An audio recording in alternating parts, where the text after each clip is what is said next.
जी अस्सलाम वालेकुम नाज़रीन, मैं इक्सा मकसूद स्काई रीडर्स के official YouTube and Facebook page से आपको एक दफ़ा फिर खुशामदीद कहता हूँ।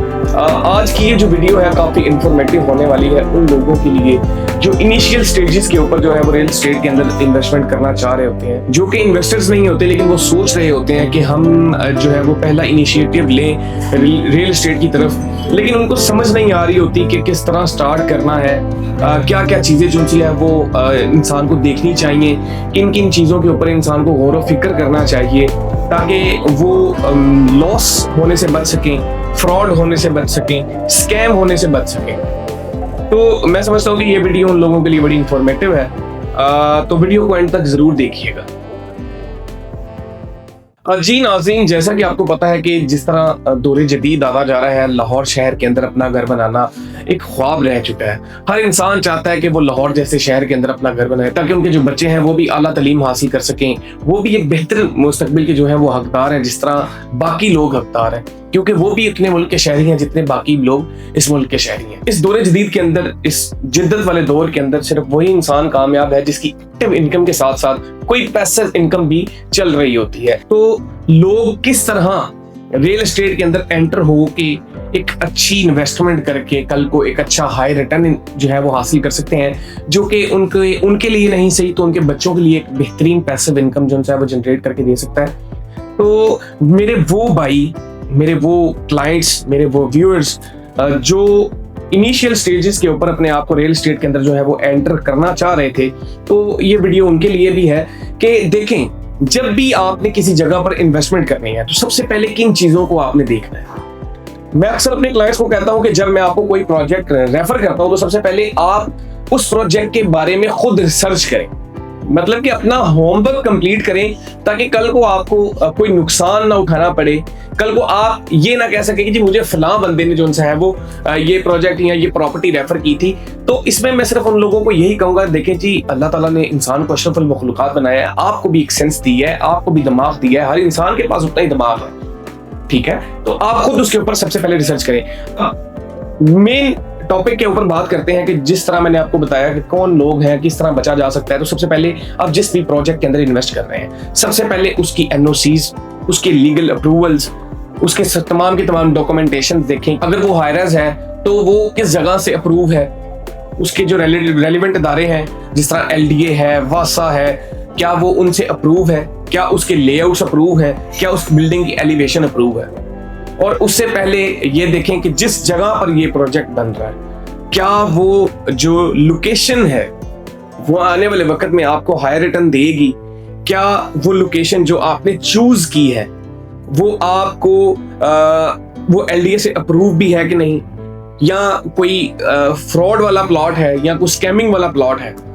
तो अब इसी टॉपिक से आगे जो सबसे पहला हमारा आ गया कि एनओसीज आपने चेक करनी है, आपने अप्रूवल्स चेक करनी है, आपने लेआउट्स की जो अप्रूवल्स हैं वो चेक करनी है, लैंड ऑक्यूपेशन की जो डॉक्यूमेंटेशन है वो आपने चेक करनी है। सेकंड, अब ये बड़ा मैटर करता है कि अगर आप हाई राइज के अंदर इन्वेस्ट कर रहे हैं तो उसके लिए आपका लोकेशन अच्छी होना बहुत जरूरी है, क्योंकि देखें हाई राइज के अंदर लोकेशन इसलिए भी मैटर करती है कि अगर लोगों का वहां पर फुटफॉल आएगा, लोग वहां पर बसेंगे तो ही वो बिल्डिंग कामयाब होगी। वरना इस तरह की हजारों बिल्डिंगें हैं जो कि आज खंडर बन चुकी हैं। इस्लामाबाद में कई प्रोजेक्ट्स हैं जो खंडर हो चुके हैं, लाहौर में कई प्रोजेक्ट्स हैं जो खंडर हो चुके हैं, जिनको पूछने वाला कोई नहीं है, जिनको देखने वाला कोई नहीं है।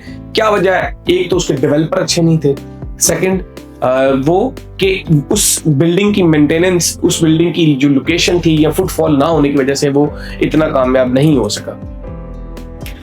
थर्ड, फर्स्ट हमारा हो गया एनओसी, सेकंड हो गया लोकेशन, थर्ड हो गया कि आप जिस जगह पर इन्वेस्ट कर रहे हैं आप सबसे पहले ये देखें कि आया कि जिस लोकेलिटी के ऊपर ये प्रोजेक्ट बन रहा है, क्या वहां पर जिस तरह की वो हाइप बता रहे हैं कि यहां पर कमर्शियल दे रहे हैं तो कमर्शियल क्या वहां पर चलेगा, या आप उसमें इस तरह अगर वो टोटल रेजिडेंशियल बिल्डिंग है तो ये देखें अगर ये टोटल रेजिडेंशियल बिल्डिंग है तो क्या उनके रेजिडेंशियल जो उसके अंदर कुछ स्टूडियोज तो नहीं दे रहे, ये बहुत बड़ा फैक्टर है नाज़रीन कि आप अगर एक हाई राइज बिल्डिंग बना रहे हैं, उसके अंदर आप स्टूडियो अपार्टमेंट दे देते हैं, तो स्टूडियो का रेजिडेंशियल बिल्डिंग के अंदर कोई भी लिंक नहीं होता। वहां पर आपको 1 बेड 2 बेड 3 बेड अपार्टमेंट्स देखने को मिलते हैं। स्टूडियो बेसिकली एक कंसेप्ट ही सेपरेट है। उसका कंसेप्ट ये होता है कि जब आपके लिए को वर्किंग स्पेस, अगर मैं कहूँ आसान अल्फाज में, तो ये चीजें हैं। सबसे पहले अपना होमवर्क करें ताकि आप बच सकें।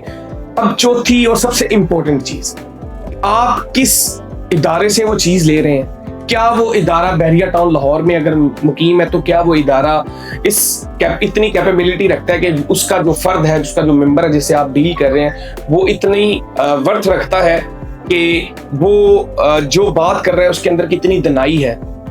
तो इसमें मैं एक इंग्लिश का कोड ऐड करना चाहूंगा कि choose your consultant with open eyes. ये बहुत बड़ा एक क्वेश्चन मार्क होता है कि लोग कहते हैं जी मैंने फला ऑफिस से ये चीज ली थी। तो आप सबसे पहले ये देखें कि आप जिसके साथ डील कर रहे हैं, क्या वो जो एक्सपीरियंस पर्सन है, क्या उसको मार्केट की नो हाउ है कि कब मार्केट से एग्जिट लेना है, कब मार्केट के अंदर एंटर होना है, कब इस चीज के ऊपर ओन स्टैंड होगा, कब मैंने इसको प्रॉफिट में करना है। ये जो चीजें हैं ये बहुत मैटर करती हैं। तो इसलिए आपका कंसल्टेंट जो है वो बहुत अच्छा होना चाहिए। जिस तरह के हर मर्ज के लिए डॉक्टर्स अलग है, तो रियल एस्टेट में भी इसी तरह है कि रियल एस्टेट के अंदर भी बहुत बीमारियां हैं और उनका जो डॉक्टर है वो बिल्कुल सेपरेट है। जिस तरह हाई राइज है, तो हाई राइज को समझने के लिए कि हाई राइज एक्सपर्ट होना बहुत जरूरी है। अगर वो लैंड या प्लॉट्स को डील करता है, तो वो प्लॉट्स वाला बंदा जो है वो, क्योंकि इंसान सिर्फ एक किसी काम के अंदर महारत रख सकता है। अगर वो ग्रीन लैंड है तो उसका काम करने वाला बिल्कुल एक सेपरेट बंदा है। तो वो आप खुद देखें कि आप जिस कंसल्टेंट के साथ काम कर रहे हैं, पिछले कितने सालों से रियल एस्टेट का काम कर रहे हैं, क्या उसको एक्सपीरियंस है।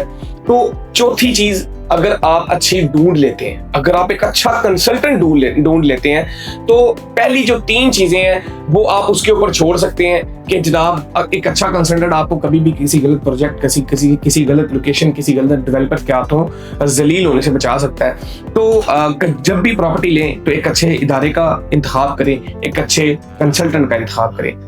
स्काई रियल्टर्स की लेगेसी बताता चलो तो पिछले 12 साल से अल्हम्दुलिल्लाह हम बहरिया टाउन लाहौर के अंदर अपनी सर्विसेज जो है वो प्रोवाइड कर रहे हैं लोगों को। 20,000 प्लस हमारे सेटिस्फाइड कस्टमर्स हैं, जिसमें से कुछ ओवरसीज हैं, पाकिस्तानी हैं, कुछ लोकल पाकिस्तानी हैं। तो 20,000 प्लस घरों का हमारे साथ चलना, एक कदम के साथ कदम मिलाकर चलना, तो मैं समझता हूँ कि बहुत बड़ी बात है। तो ये जो हमने इनिशिएटिव आज से 12 साल पहले लिया था, वो इसी बना पर लिया था कि जो लोग स्काई रियल्टर्स के ऊपर एतमाद करके प्रॉपर्टी खरीद रहे हैं, जो लोग स्काई रियल्टर्स के ऊपर एतमाद करके अपना घर खरीद रहे हैं, प्लॉट खरीद रहे हैं, हाई राइज के अंदर कोई चीज खरीद रहे हैं, तो कल जब उनके हाथ में कीज हैंडओवर की जाए तो स्काई रियल्टर्स जो है उनके सामने सुरखरू खड़ा हो। तो अल्हम्दुलिल्लाह हमारी लेगेसी रही है, हमने कभी उस डेवलपर के साथ काम नहीं किया जो लोगों के बारे में नफा ना सोच सके। हमने उस डेवलपर के साथ कभी काम नहीं किया जो डिलीवरी के ऊपर यकीन न रखता हो। तो अल्हम्दुलिल्लाह स्काई रियल्टर एक अच्छा इदारा है। यहाँ पर काम करने वाले तमाम के तमाम मेंबर्स जो हैं वो एक्सपीरियंस पर्सन है। वो हर यहाँ पर हमारे पास जो स्टार्टिंग अगर मैं बात करूँ तो जो भी लड़का है या लड़की है तो वो तकरीबन 4 से 5 साल का एक्सपीरियंस गेन करके आपको चीजें बता रही होते हैं। आप जब भी रियल एस्टेट का इंतखाब करें, जब भी आप प्रॉपर्टी लेने या खरीद फरोख्त करने का सोचें, तो एक दफा स्काई रियल्टर्स टीम के साथ जरूर रुजू करें, क्योंकि ये आपको प्रोफेशनल सर्विस देने के लिए 24/7 कोशा है। अपना और अपने से वाबस्ता लोगों का बहुत ज्यादा ख्याल रखिएगा। मैं इर्तज़ा मकसूद, मिलते हैं अगली वीडियो में। फी अमान अल्लाह। अस्सलामु अलैकुम वरहमतुल्लाहि वबरकातुहू।